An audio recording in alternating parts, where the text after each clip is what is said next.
Chapter number 7 oscillations, बड़ा interesting सा और मासूम किस्म का चैप्टर है। बहुत सी सारी चीज़ें आप लोगों ने पहले से पढ़ी हुई हैं और अच्छे तरीके से पढ़ी हुई हैं, इसलिए आप लोगों को ज़रा ओपरा ओपरा नहीं लगेगा। ऑसिलेशंस होती क्या है, कोई एग्जांपल दे ऑसिलेशन की। जी शाबाश। स्प्रिंग क्या ऑसिलेशन है? पेंडुलम ऑसिलेशन नहीं है, स्प्रिंग ऑसिलेशन नहीं है। Motion of mass attach to a spring oscillation हो सकती है। Motion of the bob of simple pendulum oscillation हो सकती है। ठीक है, मतलब ये कि अगर आप गौर करें कि एक सिंपल पेंडुलम का मतलब क्या होता है कि एक बॉब है जो हमने इसके साथ बांधा हुआ रस्सी के साथ, बस अब आप लोगों की आवाज़ नहीं आनी चाहिए। एक बॉब को अगर हम मेन पोजीशन से हटा के छोड़ें तो वो इस तरीके से ऑसिलेट करना शुरू कर देता है। इसी तरह अगर एक स्प्रिंग है उसको इस तरह बांधा हुआ है, फर्ज करें हमने यहाँ पे एक मास रखा है और इसको हम खींच के यहाँ पे ले आते हैं, जब इसको छोड़ेंगे तो ये इस तरीके से ऑसिलेट करना शुरू कर देता है यहाँ पे।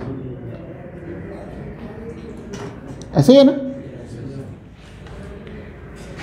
बुक के ऊपर एक एग्जांपल दी, ये पैमाना, स्टील का पैमाना, वो अगर आपने एक किनारे से उसको पकड़ा हुआ है या डेस्क के साथ बांध लें, दबा लें, उसके ऊपरी सिरे को यहाँ से ज़रा मोड़ के छोड़ दें तो ये ऊपरी सिरा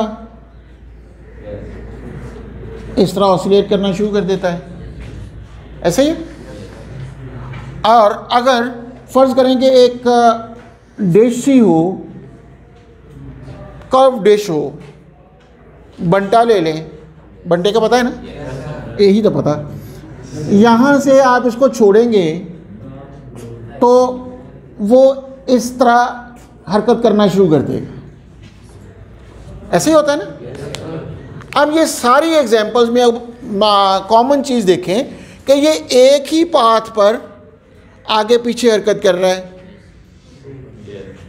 सिरे को देख लें, इसको देख लें, यानी सेम पाथ पर आगे पीछे हरकत कर रहा है। इस मोशन को हम टू एंड फ्रो मोशन का नाम देते हैं।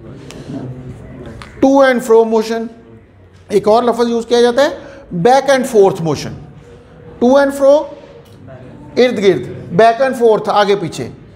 अबाउट मीन पोजीशन, जब ये रुकेगा तो कहाँ रुकेगा? ये यहाँ रुकेगा, ये यहाँ रुकेगा, ये इसके सेंटर में रुकेगा, ये इसके सेंटर में रुकेगा, तो वो उसकी मीन पोजीशन कहलाती है, या आप उसको रेस्ट पोजीशन कह सकते हैं, इक्विलिब्रियम पोजीशन कह सकते हैं। अब इसको टू एंड फ्रो मूव करवाने के लिए क्या क्या चीज़ों की ज़रूरत पेश आई? पहली बात तो ये है कि इसको मेन पोजीशन से हटाएंगे तो ये मूव करना शुरू करेगा। यानी मैं इसको यहाँ से यहाँ पे ला के छोड़ूंगा, चलें ले आते हैं,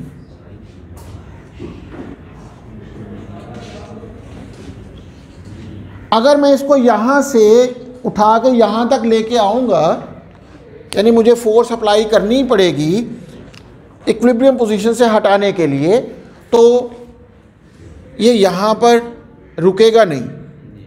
अब इसके ना रुकने की वजह एक होती है फोर्स, जिसको हम रिस्टोरिंग फोर्स का नाम देते हैं। ये चीज़ को वापस अपनी असल हालत में ले जाने की कोशिश करती है। हर जगह पे फोर्स लगाने से, अपनी रेस्ट पोजीशन से हटाने से मोशन सिंपल हार्मोनिक मोशन नहीं होती। मतलब ये कि फ़र्ज़ करेंगे मैं यहाँ से इसको खींच के टेबल को इधर कर दूँ तो वो वहाँ पे रुकने की बजाय यहाँ आकर रुक जाएगा, या अगर मैं पुश करके किसी चीज़ को उधर धकेल दूँ तो वहाँ जाकर रुक जाएगी, उसकी इक्विलिब्रियम पोजीशन नहीं बन जाएगी, रेस्ट पोजीशन। लेकिन अगर उसमें रिस्टोरिंग फोर्स है तो उस सूरत में उसकी ऑसिलेशन स्टार्ट हो सकती है। तो इट मीन्स कि यहाँ पे फोर्स अप्लाई करने के साथ साथ रिस्टोरिंग फोर्स का होना भी ज़रूरी है। मुख्तलिफ केसेस में हम देखेंगे कि रिस्टोरिंग फोर्स कहाँ से आ रही है। तो यहाँ पर ये मीन पोजीशन की तरफ भागेगा, मीन पोजीशन पर जब पहुँचेगा तो वहाँ पे रेस्ट पोजीशन है, उसको आराम करना चाहिए, रुक जाना चाहिए, लेकिन नहीं रुकता। क्यों नहीं रुकता? इनर्शिया भी तो है ना, कि भाग रहा है तो उसकी कोशिश होगी वो भागता रहे। अब भागने से ये होगा कि वो यहाँ से भागेगा आगे की तरफ, तो रिस्टोरिंग फोर्स फिर उसको पीछे की तरफ लगना शुरू हो जाएगी। जीतो पाकिस्तान में कभी वो गेम देखी है जिसमें वो रस्सी, रबर वाली रस्सी के साथ बांध देते हैं और बंदा जोर लगा रहा होता है आगे की तरफ, वो आगे अंगूर लटके होते हैं उनको खाने की, या किन्नू लटके होते हैं उनको खाने की कोशिश करता है, लेकिन वो पीछे रस्सा जो होता है खींच रहा होता है ना, अब वो रस्से की फोर्स असल में उसको वापस ला रही है। तो बिल्कुल ऐसे ही इसकी वेट का एक कंपोनेंट है जो इसको वापस ला रहा है। इसकी ये जब खींचा, इसकी लेंथ ज़्यादा हो जाती है तो भी स्ट्रेच होती है, एक फोर्स होती है जो उसको मेन पोजीशन, जब ये दब जाता है तो भी एक पुल होती है जो उसको मेन पोजीशन की तरफ लाती है। इसी तरह जब इसको हमने खींच के इधर किया तो इसकी इलास्टिसिटी थी जो उसको वापस ले जाने की कोशिश कर रही है। तो ये सारी चीज़ें रिस्टोरिंग फोर्स कहलाती हैं। इसका मतलब ये है कि रिस्टोरिंग फोर्स लाजमी चाहिए, उसके साथ साथ इनर्शिया लाजमी चाहिए फॉर दी ऑसिलेशन। बात समझ आई है? मुश्किल काम तो कोई नहीं लगा ना, ये चीज़ें तो आपको पहले से पता थी। आगे चलते हैं। तो अब रिस्टोरिंग फोर्स की एक स्पेशल टाइप होती है, that is called the simple harmonic motion. Sorry, मुझे कहना चाहिए था कि ऑसिलेशन की एक स्पेशल टाइप होती है which is known as simple harmonic motion. Oscillation हमने कह दिया टू एंड फ्रो मोशन है, आगे पीछे हरकत है, लेकिन एक ख़ास तरह की ऑसिलेशन को हम सिंपल हार्मोनिक मोशन कहेंगे, उसकी हम बात कर लेते हैं। तो सिंपल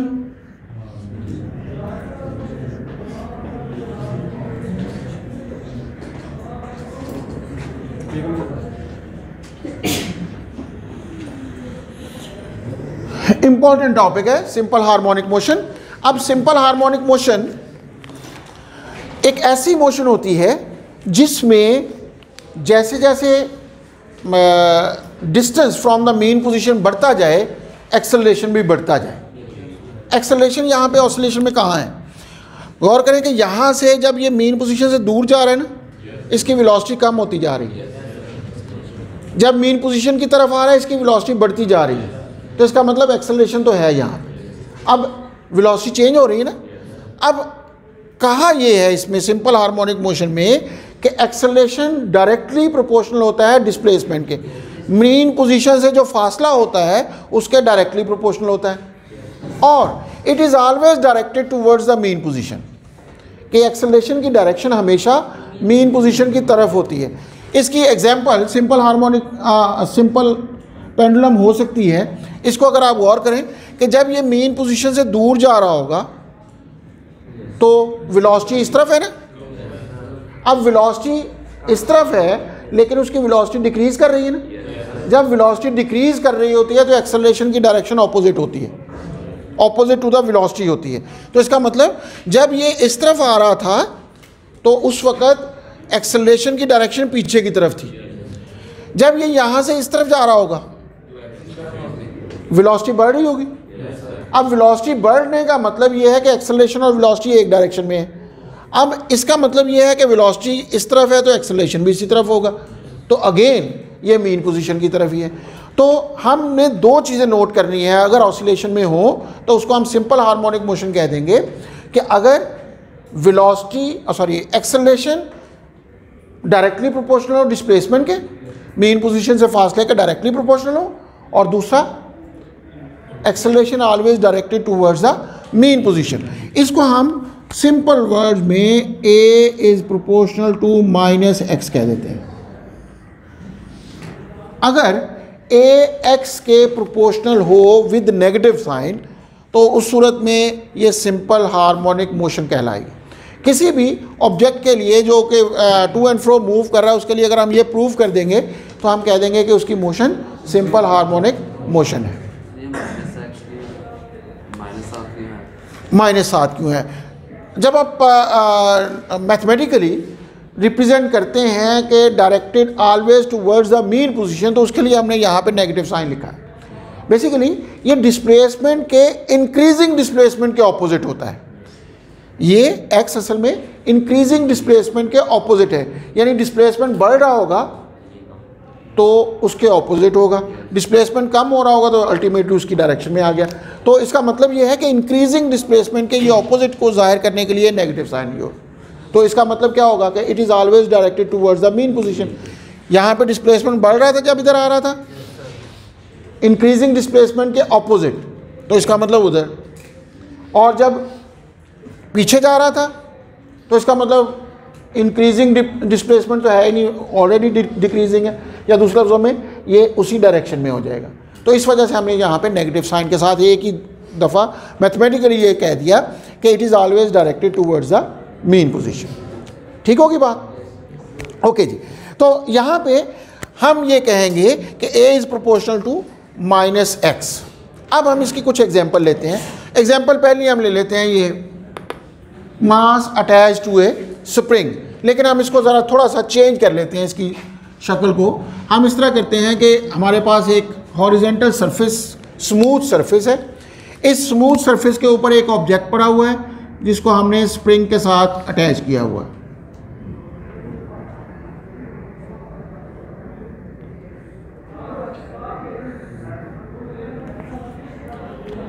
अब ये इसकी मीन पोजीशन पर इस वक्त पड़ा हुआ है, यानी स्प्रिंग के अंदर कोई भी स्ट्रेच नहीं है, ना वो दबा हुआ है ना वो खुला हुआ है, अपनी नॉर्मल कंडीशन में ये पड़ा हुआ है।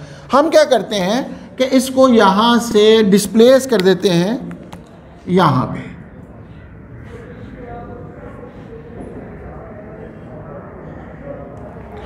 अगर जब इसको यहाँ तक लेके आएंगे तो सिचुएशन क्या बन जाएगी? सिचुएशन ये बन जाएगी कि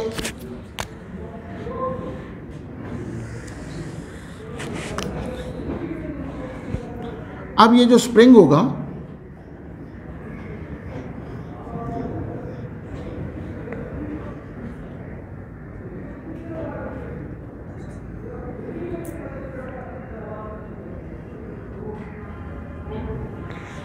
समझ आई बात क्या हुआ? जैसे ही हमने उसको खींचा तो लाजमी तौर पे स्प्रिंग खुल जाएगा, टर्न्स के दरमियान फासला बढ़ेगा, एक स्ट्रेच पैदा होगी। अब जैसे जैसे हम इसको खींच रहे हैं स्प्रिंग के अंदर टेंशन बढ़ती जा रही है, एक रिस्टोरिंग फोर्स उसमें बढ़ती जाएगी वापस आने की। आप लोगों ने एक्सरसाइज के लिए वो स्प्रिंग वगैरह यूज़ करते हैं, या वैसे ही आप किसी स्प्रिंग को खींचें तो शुरू में आप बहुत थोड़ी फोर्स लगाते हो, जैसे जैसे आप उसको लंबा करने की कोशिश करें तो आपको ज़्यादा फोर्स लगानी पड़ेगी, यानी उसकी एक्सटेंशन जितनी ज़्यादा होगी हमें उतनी ही ज़्यादा फोर्स अप्लाई करना पड़ेगी। ये फोर्स असल में इस डायरेक्शन में F जो हम लगा रहे हैं, हुक्स लॉ, वो stress is directly proportional to strain का एक दूसरी फॉर्म होती है कि जितनी ज़्यादा फोर्स उतनी ज़्यादा एक्सटेंशन। हम कहते हैं F is proportional to x, तो F is equal to kx, where k is called spring constant.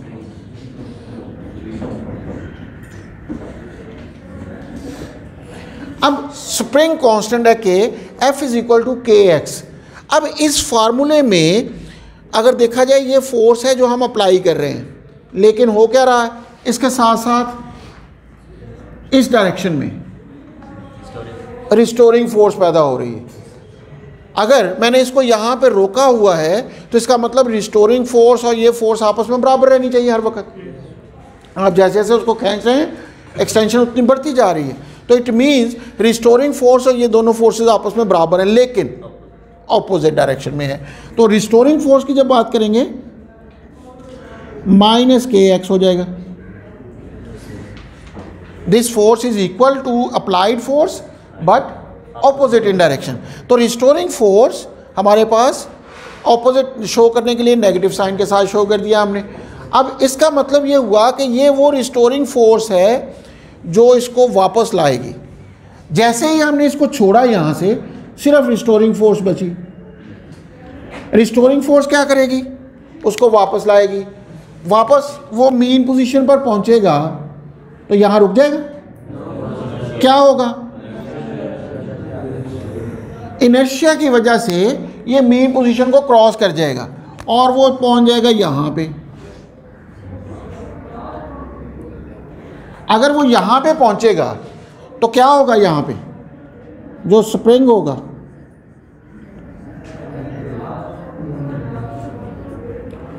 ये नहीं हो जाएगा, कंप्रेस हो जाएगा। जैसे ही कंप्रेशन होगी अगेन रिस्टोरिंग फोर्स फिर पैदा हो जाएगी। मेन पोजीशन से खा वो लेफ़्ट साइड पे जा रहा है, राइट साइड पे जा रहा है, वो खा वो एक्सटेंड हो रहा है, खा वो कंप्रेस हो रहा है, दोनों सूरतों में रिस्टोरिंग फोर्स पैदा होती है। और ये रिस्टोरिंग फोर्स एक्सटेंशन या कंप्रेशन के डायरेक्टली प्रोपोर्शनल होती है। ये हमारे पास हर जगह पे एप्लीकेबल होगा। अब यहाँ पे रिस्टोरिंग फोर्स भी है, इनर्शिया भी है, दोनों की वजह से ये मोशन हो रही है, तो ऑसिलेशन तो होगी। अब ऑसिलेशन को हमने साबित करना हो कि अगर ये सिंपल हार्मोनिक मोशन है तो ये साबित करना पड़ता है ना। तो इसके लिए हम क्या करते हैं, अब चूंकि ये रिस्टोरिंग फोर्स है जो इसको मूव करवा रही है या मूव करने पर मजबूर कर रही है, तो इसलिए according to Newton second law F is equal to M A होता है ना। तो हम ये कह सकते हैं it is equal to M A that is equal to minus K X. A किसके बराबर आ जाएगा, माइनस के ओवर एम इंटू एक्स। अब के हमने कहा था spring constant, M mass of the body, दोनों ही कांस्टेंट। तो इसका मतलब ये पूरी ब्रैकेट कांस्टेंट नहीं हो गई। अगर ये कांस्टेंट है तो a is proportional to minus x नहीं कहा जा सकता। क्या कहता है ये, a is proportional to minus x. इसका मतलब ये ऑसिलेशन कौन सी है, सिंपल हार्मोनिक ऑसिलेशन। समझ आ गई। और वो बॉडी जो सिंपल हार्मोनिकली मूव कर रहा हो उसको हम सिंपल हार्मोनिक ऑसिलेटर का नाम देते हैं। याद रह जाएगा। ओके जी, ये तो हो गया हमारे पास सिंपल हार्मोनिक मोशन क्या होती है। यहाँ पे हमने स्प्रिंग कांस्टेंट की बात की थी जो मैंने यहाँ पे डिफाइन नहीं किया। बुक पे भी वैसे डिफाइन नहीं है, लेकिन एमसीक्यूज में शॉर्ट क्वेश्चन में इस तरह की बात पूछ ली जाती है। हम स्प्रिंग कांस्टेंट को डिफाइन कर लेते हैं जी। मैंने कहा ये स्मूथ सरफेस हमने एज्यूम की।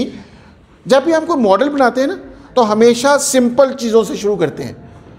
अगर हम फ्रिक्शन को भी यहीं पे ले लेते तो उस सूरत में हमारे पास कन्फ्यूजन होती है, उसको बाद में एनालाइज करना मुश्किल होता। फ्रिक्शन का इफेक्ट ही होता है जिसकी वजह से ये आहिस्ता आहिस्ता रुक जाता है। लेकिन हम जब मॉडल बनाते हैं तो उसको हम फ्रिक्शनलेस सरफेस पर रखते हुए हम बनाते हैं। और कोई भी सरफेस वैसे आइडियली फ्रिक्शनलेस होती नहीं है, हम एज्यूम करते हैं।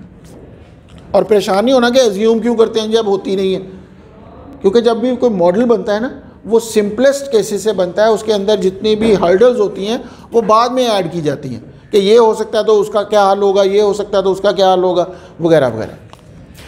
तो ये हमने स्प्रिंग कांस्टेंट को डिफाइन करना था। तो स्प्रिंग कांस्टेंट को अगर हम डिफाइन करना चाहें तो K is equal to F over X कहा जा सकता है। इसका मतलब ये है कि जब फोर्स अप्लाई होती है एक्सटेंशन पैदा होती है। तो spring constant can be defined as K is equal to f for 1 metre, x is equal to 1 metre. K को हम F कह सकते हैं for x is equal to 1 metre, यानी it is the force for unit extension. किसी भी spring के अंदर या इलास्टिक बॉडी के अंदर यूनिट एक्सटेंशन प्रोड्यूस करने के लिए जो फोर्स रिक्वायर्ड होती है वो स्प्रिंग कांस्टेंट कहलाती है। इसका मतलब क्या होगा कि अगर हमें ज़्यादा फोर्स चाहिए, वो हार्ड ऑब्जेक्ट होगा या स्प्रिंग सख्त होगा जिसको हमें ज़्यादा फोर्स लगानी पड़ रही है उसकी यूनिट एक्सटेंशन प्रोड्यूस करने के लिए। अब यूनिट एक्सटेंशन अगर ऐसा यूनिट की बात हो रही है तो 1 मीटर होगी। तो अगर वो सॉफ्ट किस्म का स्प्रिंग है उसको हम थोड़ी सी फोर्स लगाते हैं वो खुल जाता है। एक इलास्टिक कॉर्ड है, रबर की रस्सी है, अगर वो सख्त किस्म की है तो उसको काफ़ी ज़्यादा फोर्स लगा के आप 1 मिलीमीटर भी प्रोड्यूस नहीं कर सकते उसमें लेंथ को एक्सटेंशन। लेकिन अगर ये हो ज़्यादा सॉफ्ट किस्म की रस्सी तो आप काफ़ी ज़्यादा लेंथ प्रोड्यूस कर सकते हैं थोड़ी सी फोर्स लगाने से। तो इसका मतलब इससे हमें पता चलता है कि कोई भी इलास्टिक कॉर्ड या इलास्टिक ऑब्जेक्ट कितना आसानी से मोल्ड हो सकता है या कितनी आसानी से उसको खोला जा सकता है या दबाया जा सकता है। तो spring constant K is equal to F के बराबर होगा फॉर यूनिट एक्सटेंशन, और इसके यूनिट फिर क्या होंगे, K 1 न्यूटन अगर हो जाए फॉर 1 मीटर, तो ये इसके यूनिट हो जाएंगे न्यूटन पर मीटर। कि if a force of 1 newton is required to produce 1 metre extension in the elastic body या स्प्रिंग, तो हमारे पास उसके स्प्रिंग कांस्टेंट की वैल्यू 1 न्यूटन पर मीटर होगी। तो इसका मतलब एक ऐसा स्प्रिंग जो 100 न्यूटन पर मीटर वाला है और एक ऐसा स्प्रिंग जो 10 न्यूटन पर मीटर वाला है, दोनों की सॉफ्टनेस में फ़र्क नज़र आता है। तो स्प्रिंग कांस्टेंट इसी चीज़ को डिफाइन करने का नाम है। तो ये तो बात होगी हमारे पास कि सिंपल हार्मोनिक मोशन क्या होती है। यहाँ तक बात समझ आ गई? कल चूँकि टेस्ट है, आप लोग इसको यहाँ तक ही करते हैं।